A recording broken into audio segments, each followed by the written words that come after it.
Andhra Pradesh నిరుద్యోగులందరికీ congratulations అండి. ఎందుకంటే నిరుద్యోగంలో first మనమే ఉన్నాం అంటే దీన్ని గర్వించదగ్గాల్సిన విషయం అన్నమాట. ఎందుకంటే ఒక్కసారి ఆలోచించండి, నిరుద్యోగులందరూ కలిసి ఈరోజు ఓటేసింటేనే మీరు పదవిలో ఉన్నారు.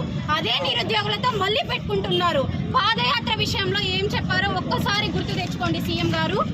ఒక్కసారి అభ్యర్థులు 25,000 ఉన్నాయన్నారు కాబట్టి మీకు సీట్ ఇచ్చి మేము ఈరోజు రోడ్డు పాలు ఎక్కుతున్నామంటే ఎటువంటి అవమానాలో ఇది చేసుకోండి. ఒకసారి హాస్టల్ ఫీజు కట్టుకోవాలి, స్టడీ హాల్స్కి కట్టుకోవాలి, కోచింగ్ సెంటర్లకు కట్టుకోవాలి. ఇంటి దగ్గర ఫ్యామిలీని వదిలేసి ఈరోజు 3 సంవత్సరాల పాటు కుర్చీలకు అంకితమయ్యాం. ఎవరండి బాధ్యులు చెప్పండి. తెలంగాణలో ఇలానే జరిగింది, నిరుద్యోగులతోనే పెట్టుకున్నారు. అక్కడ సీఎం పరిస్థితి ఏంటో కూడా మీరు చూసారు.